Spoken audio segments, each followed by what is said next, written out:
바른정당이 차기 당대표 선출을 위한 경선을 시작했습니다. 이번 경선에 출마한 분들 중에 오늘은 바른정당 하태경 의원 전화 연결하겠습니다. 안녕하세요, 의원님. 예, 하태경입니다. 안녕하세요. 며칠부터 시작된 거죠? 어제 사실상 시작됐고요. 네.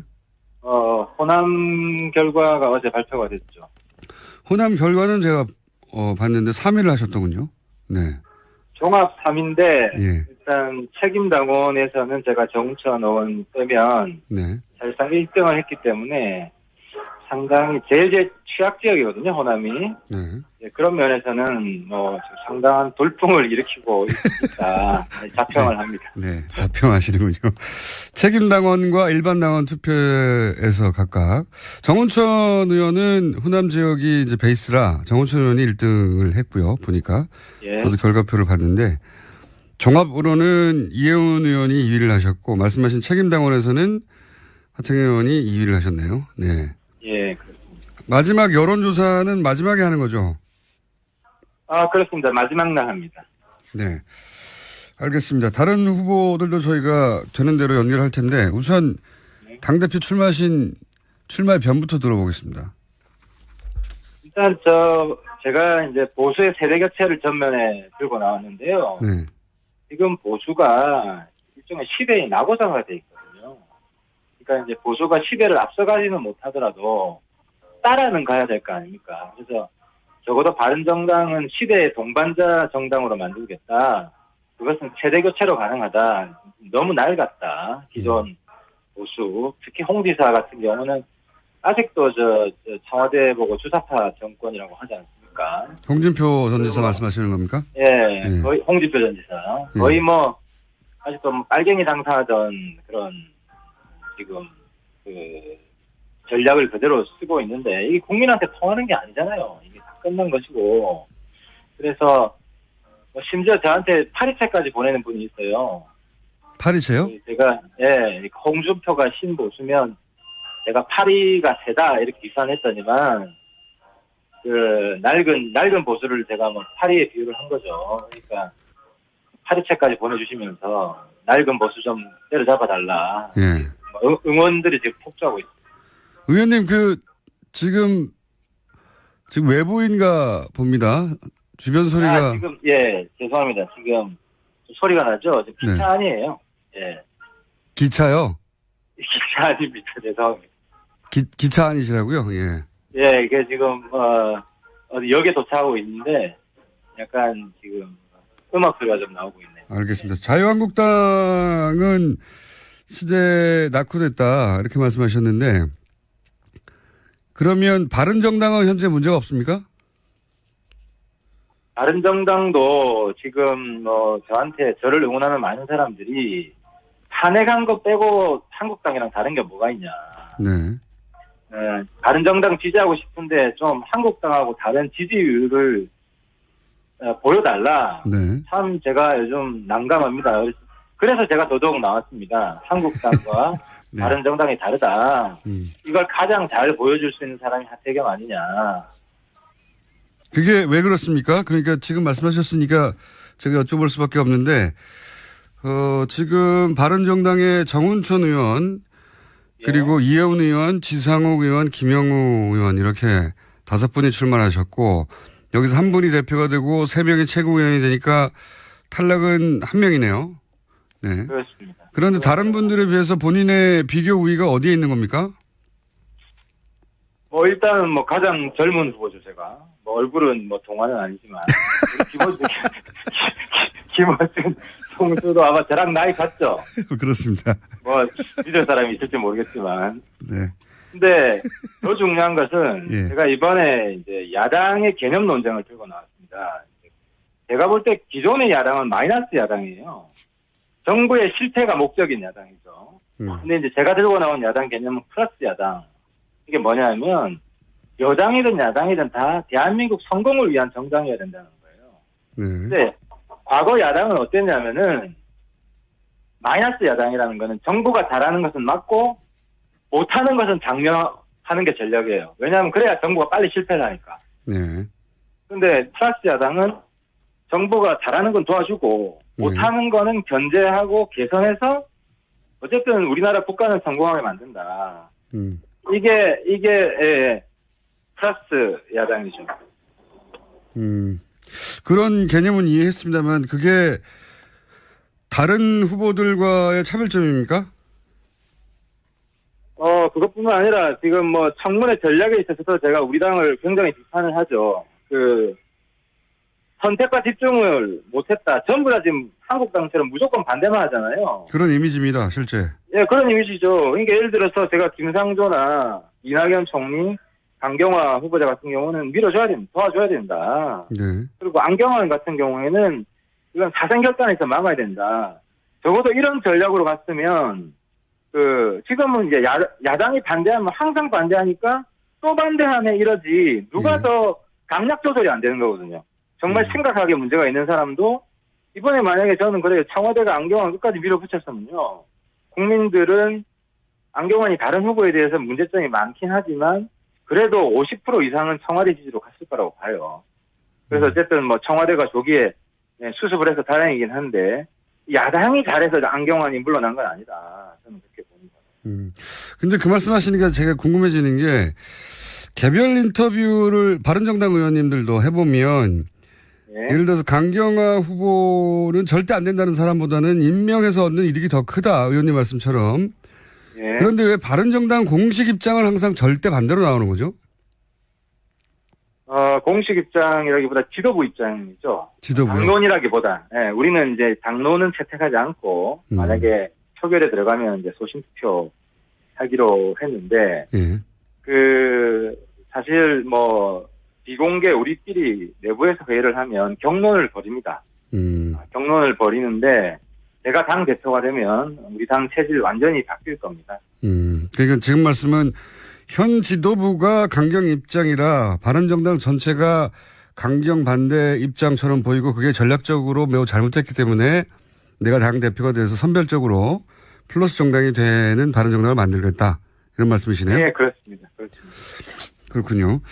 근데 이제 뭐 지나가는 얘기긴 합니다만 아직 당 대표가 안 되셨기 때문에 플러스 정당을 하면 바른정당은 언제 집권합니까? 항상 여당이 잘 되도록 도와주면? 국민들 수준이 높아가지고요. 요즘 정치 박사입니다. 야당이 무조건 묻지마 반대하면 야당 지지를 안 오르고요. 반대할 땐 반대하고 찬성할 땐 찬성하고 절도 있게 하면 저는 틀림없이 오를 거라고 봅니다. 야당이 다들 지금 찌질하게 보니까 야당 지지율 다 합해봐야 20%도 안 되잖아요. 지금 20% 정도 됩니까? 그러니까 대통령 지지율이 거의 80%잖아요. 그래서 80% 대통령을 지지하는 90% 민심을 우리가 얻지 않으면 우리 지지율 어떻게 올라가겠어요? 야당의 전략이 과거처럼 대통령 실패하게 만드는 전략으로 가면 저는 야당 집권 가능성은 없다고 생각합니다. 그렇군요. 그래서 협조할 건 협조해주고 가치가 확연히 다른 부분만 대치를 해야지 그것이 올바른 전략인데 지금 지도부로는 안 된다. 이런 말씀이신 것 같고. 예. 근데 그런 전략을 예를 들어서 이혜훈 의원도 그런 전략을 구사할 것만 같은데 저희 방송에 자주 나오셔서 얘기를 들어보면 이혜훈 의원에 비해 본인의 경쟁력은 어디에 있습니까? 일단 문재인 정부를 너무 잘 알고요. 사실 제가 과거 민주화운동 출신인데 이제 그분들하고 갈라선 거는 통진당하고 북한 인권 입장이 달랐기 때문에 19대에서 갈라섰죠. 근데 이제 그분들을 내가 잘 알아서 아주 슬기롭게 협치할 건 하고 견제할 건 견제할 수 있다. 이거 하나가 있고 또 하나는 홍준표 전 지사 지금 한국당 당대표가 될 가능성이 높은데 홍준표 지사를 되치게 할 정도의 맷집과 뒷심 있는 사람 전투력 못지 않지만 유승민의 품격도 아울러 가지고 있다. 좋은 거 다 하시는군요. 예. 홍준표, 유승민 한 중간 정도 되는 이미지 아닙니까? 네, 그거는 바른정당의 책임 당원들과 일반 당원들이 결정한 일이겠죠. 근데 여기 보니까 홍준표의 전투력과 유승민의 품격을 제가 변증법적으로 증화시켜서 새로운 리더십을 만들어 보겠습니다. 네, 좋은 거는 전부 다 나다. 이런 얘기인 것 같은데. 그러면 이건 어떻습니까? 네? 현재 바른정당에서는 인사 문제, 지금 인사 정국이니까요. 인사 문제를 곧이어 있을 추경 문제하고 연계해서 전력을 구사하자 이런 얘기도 있던데 여기에 대한 입장은 어떠십니까?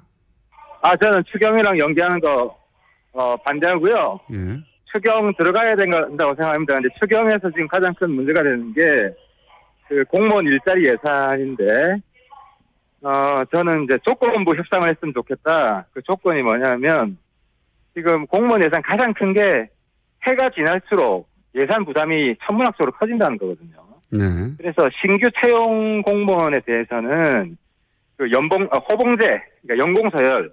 지금 공무원이 가장 큰 문제가 되는 게 그 일 안 해도 세월만 지나면 월급이 올라가잖아요. 네. 그래서 그 능력에 따라서 공무원 임금도 주는 그런 방식으로 능력제로 개편해야 된다. 그러면은 이번에 공무원 제도 개혁의 단초를 깔 수 있는 거죠. 그럼 우리나라 공무원 제도가 굉장히 건강해질 것이다. 뭐 추경의 논의는 당연히 들어가야 되고 그리고 인사 문제 연계하지 말아야 하지만 나는 이런 지점은 문제다. 이런 입장이신 거군요. 이네요. 예. 네. 이거 어떻습니까? 이거 안경환 그 내정자 결국 사퇴를 했고 이제 이어서 야당에서는 조국 민정수석도 사퇴하고 책임져라 여기 나오는데 책임 문제까지는 모르겠습니다만 어쨌든 검증의 책임자니까. 근데 사퇴까지 해야 됩니까?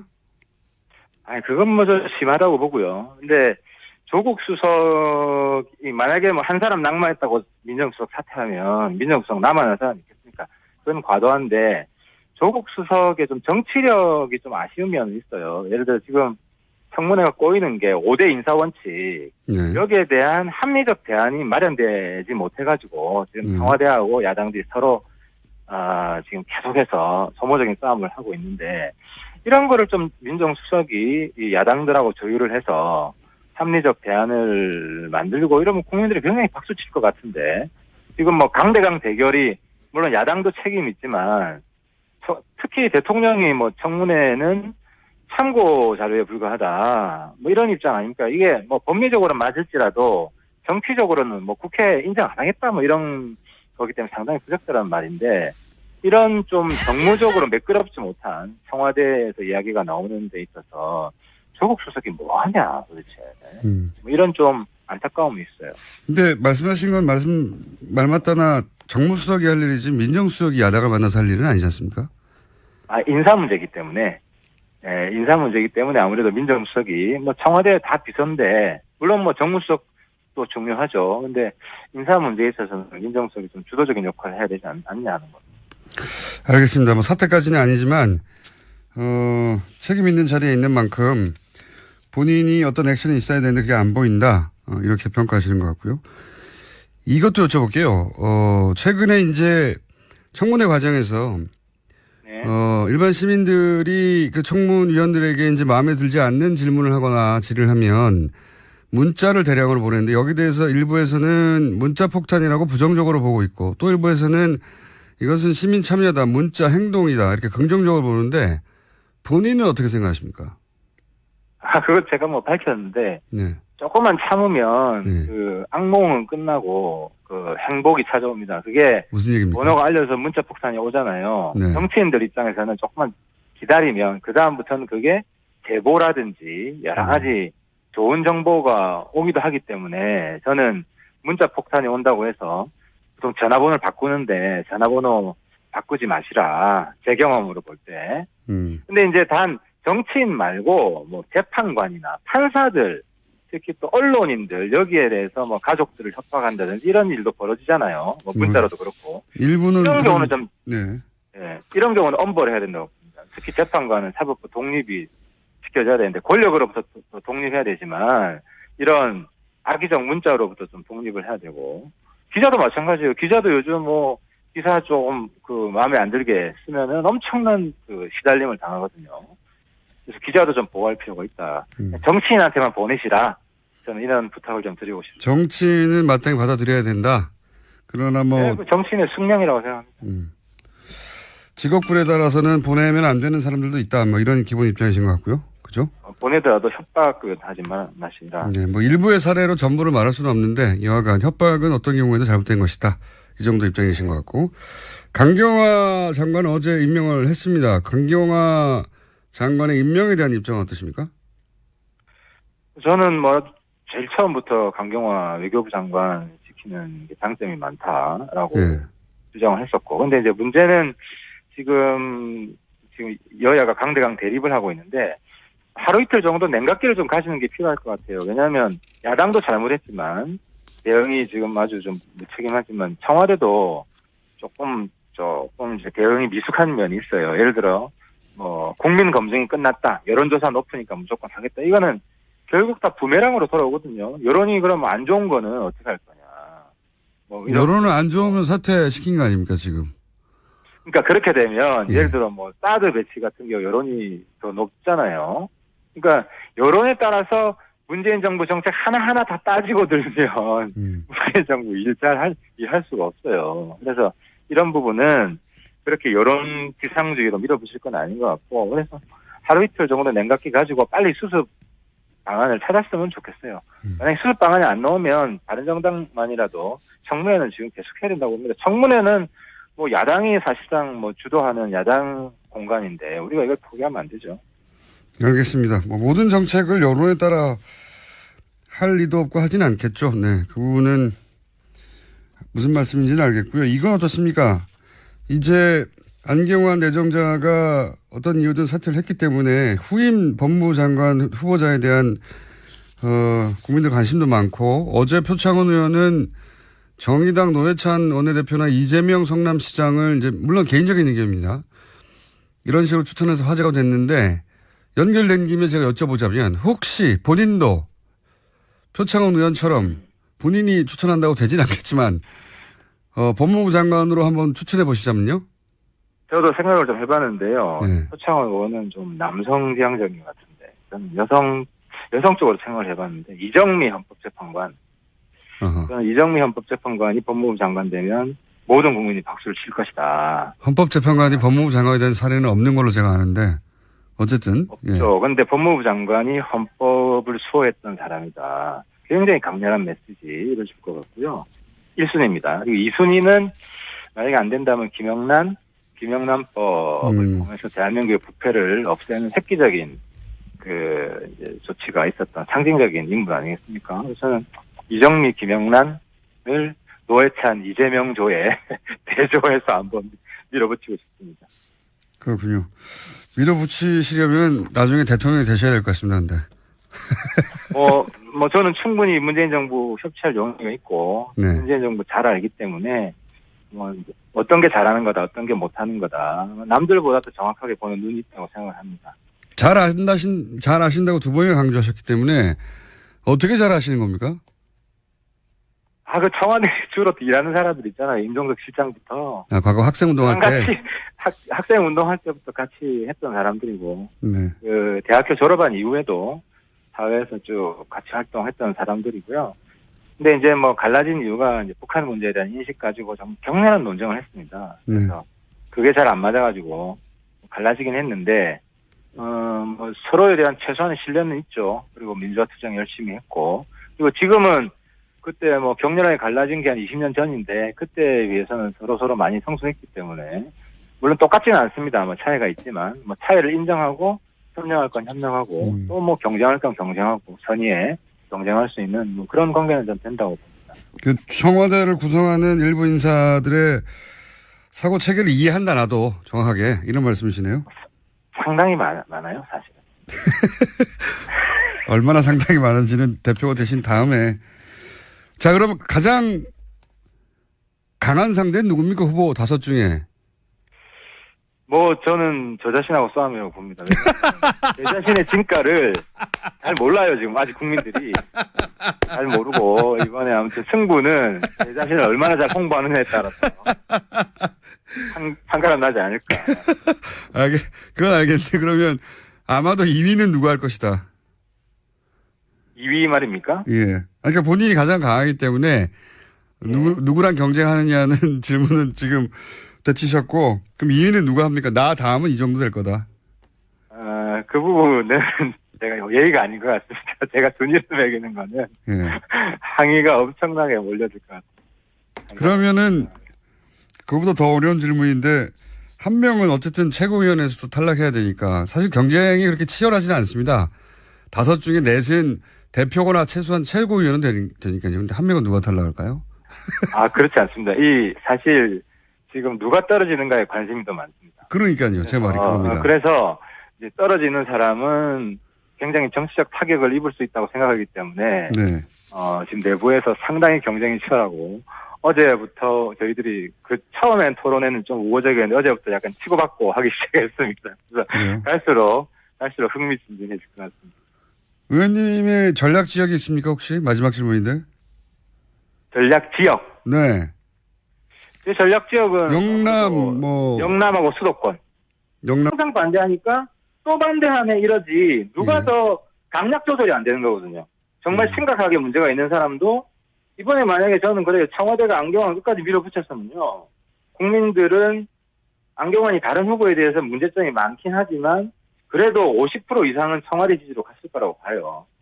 그래서 어쨌든 청와대가 조기에 수습을 해서 다행이긴 한데 야당이 잘해서 안경원이 물러난 건 아니다. 저는 그렇게 보는 거예요. 근데 그 말씀 하시니까 제가 궁금해지는 게 개별 인터뷰를 바른정당 의원님들도 해보면 예를 들어서 강경화 후보는 절대 안 된다는 사람보다는 임명해서 얻는 이득이 더 크다. 의원님 말씀처럼. 그런데 왜 바른정당 공식 입장을 항상 절대 반대로 나오는 거죠?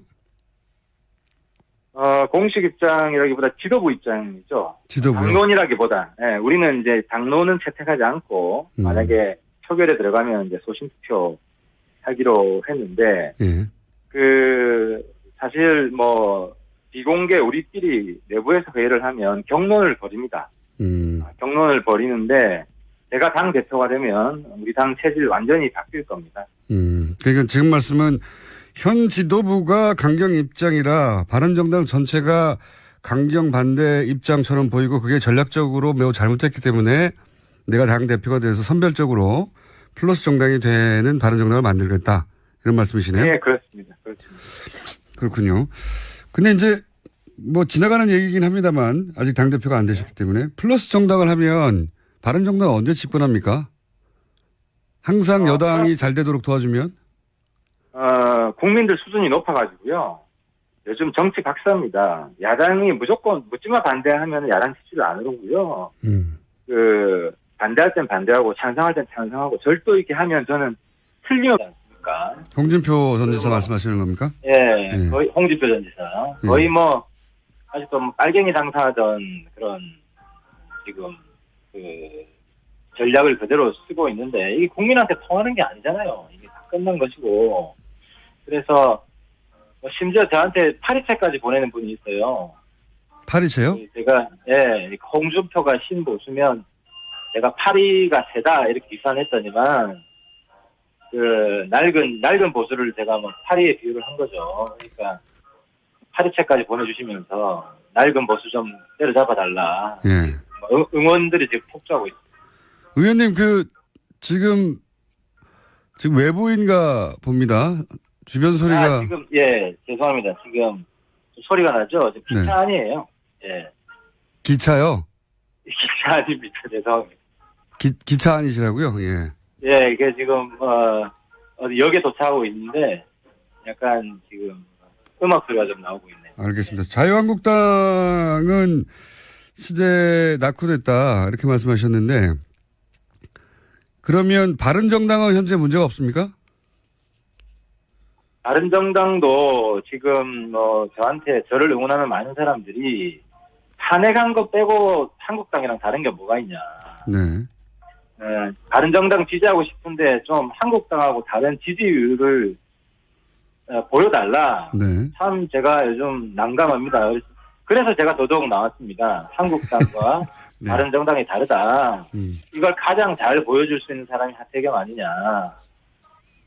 그게 왜 그렇습니까? 그러니까 지금 말씀하셨으니까 제가 여쭤볼 수밖에 없는데 지금 바른정당의 정운천 의원 그리고 이해운 의원, 지상욱 의원, 김영우 의원 이런. 그것이 오를 거라고 봅니다. 야당이 다들 지금 찌질하게 보니까 야당 지지율 다 합해봐야 20%도 안 되잖아요. 지금 20% 정도 됩니까? 그러니까 대통령 지지율이 거의 80%잖아요. 예. 그래서 그 80% 대통령을 지지하는 90% 민심을 우리가 얻지 않으면 우리 지지율 어떻게 올라가겠어요? 야당의 전략이 과거처럼 대통령 실패하게 만드는 전략으로 가면 저는 야당 집권 가능성은 없다고 생각합니다. 그렇군요. 그래서 협조할 건 협조해주고 가치가 확연히 다른 부분만 대치를 해야지 그것이 올바른 전략인데 지금 지도부로는 안 된다 이런 말씀이신 것 같고. 예. 근데 그런 전략을 예를 들어서 이해운 의원도 그런 전략을 구사할 것만 같은데 저희 방송에 자주 나오셔서 얘기를 들어보면 이해운 의원에 비해 본인의 경쟁력은 어디에 있습니까? 일단 문재인 정부를 너무 잘 알고요. 사실 제가 과거 민주화운동 출신인데 이제 그분들하고 갈라선 거는 통진당하고 북한 인권 입장이 달랐기 때문에 19대에서 갈라섰죠. 근데 이제 그분들을 내가 잘 알아서 아주 슬기롭게 협치할 건 하고 견제할 건 견제할 수 있다. 이거 하나가 있고 또 하나는 그 홍준표 전 지사 지금 한국당 당대표가 될 가능성이 높은데 홍준표 지사를 되치게 할 정도의 맷집과 뒷심 있는 사람 전투력 못지 않지만 유승민의 품격도 아울러 가지고 있다. 좋은 거 다 하시는군요. 예. 홍준표, 유승민 한 중간 정도 되는 이미지 아닙니까? 네, 그거는 바른정당의 책임 당원들과 일반 당원들이 결정한 일이겠죠. 근데 여기 보니까 홍준표의 전투력과 유승민의 품격을 바른정당이 차기 당대표 선출을 위한 경선을 시작했습니다. 이번 경선에 출마한 분들 중에 오늘은 바른정당 하태경 의원 전화 연결하겠습니다. 안녕하세요, 의원님. 예, 하태경입니다. 안녕하세요. 며칠부터 시작된 거죠? 어제 사실상 시작됐고요. 네. 호남 결과가 어제 발표가 됐죠. 호남 결과는 제가 봤는데 3위를 하셨더군요. 네. 종합 3위인데 예. 일단 책임당원에서는 제가 정우천 의원 빼면 사실상 1등을 했기 때문에 상당히 제일 취약 지역이거든요, 호남이. 그런 면에서는 상당한 돌풍을 일으키고 있다. 자평을 합니다. 네, 자평하시는군요. 책임당원과 일반당원 투표에서 각각 정운천 의원은 호남 지역이 이제 베이스라 정운천 의원이 1등을 했고요. 보니까 저도 결과표를 봤는데 종합으로는 이해운 의원이 2위를 하셨고 말씀하신 책임당원에서는 하태경 의원이 2위를 하셨네요. 네. 예, 그렇습니다. 마지막 여론조사는 마지막에 하는 거죠? 그렇습니다. 마지막 날 합니다. 네. 알겠습니다. 다른 후보들도 저희가 되는 대로 연결할 텐데 우선 당대표 출마하신 출마의 변부터 들어보겠습니다. 일단 제가 이제 보수의 세대 교체를 전면에 들고 나왔는데요. 지금 보수가 일종의 시대의 낙오자가 돼 있거든요. 그러니까 이제 보수가 시대를 앞서가지는 못하더라도 따라는 가야 될 거 아닙니까? 그래서 적어도 바른정당은 시대의 동반자 정당으로 만들겠다. 그것은 세대 교체로 가능하다. 너무 낡았다. 기존 보수, 특히 홍 지사 같은 경우는 아직도 청와대 보고 주사파 정권이라고 하죠. 이렇게 5분이 출마하셨고 여기서 한 분이 대표가 되고 3명이 최고위원이 되니까 탈락은 1명이네요. 네. 그렇습니다. 그런데 다른 분들에 비해서 본인의 비교 우위가 어디에 있는 겁니까? 일단은 가장 젊은 후보죠, 제가. 얼굴은 동안은 아니지만. 김어준 총수도 아마 저랑 나이 같죠? 그렇습니다. 믿을 사람이 있을지 모르겠지만. 네. 근데 더 중요한 것은 제가 이번에 이제 야당의 개념 논쟁을 들고 나왔습니다. 제가 볼 때 기존의 야당은 마이너스 야당이에요. 정부의 실패가 목적인 야당이죠. 근데 이제 제가 들고 나온 야당 개념은 플러스 야당. 이게 뭐냐면 여당이든 야당이든 다 대한민국 성공을 위한 정당이어야 된다는 거예요. 근데 과거 야당은 어땠냐면은 마이너스 야당이라는 거는 정부가 잘하는 것은 맞고 못하는 것은 장려하는 하는 게 전략이에요. 왜냐하면 그래야 정부가 빨리 실패를 하니까. 네. 근데 플러스 야당은 정부가 잘하는 건 도와주고 못하는 거는 견제하고 개선해서 어쨌든 우리나라 국가는 성공하게 만든다. 이게 플러스 야당이죠. 그런 개념은 이해했습니다만 그게 다른 후보들과의 차별점입니까? 그것뿐만 아니라 지금 뭐 청문회 전략에 있어서도 제가 우리 당을 굉장히 비판을 하죠. 선택과 집중을 못했다. 전부 다 지금 한국당처럼 무조건 반대만 하잖아요. 그런 이미지입니다, 실제. 예, 그런 이미지죠. 그러니까 예를 들어서 제가 김상조나 이낙연 총리, 강경화 후보자 같은 경우는 밀어줘야 됩니다. 도와줘야 된다. 네. 그리고 안경환 같은 경우에는 이건 사생결단에서 막아야 된다. 적어도 이런 전략으로 갔으면 지금은 이제 야당이 반대하면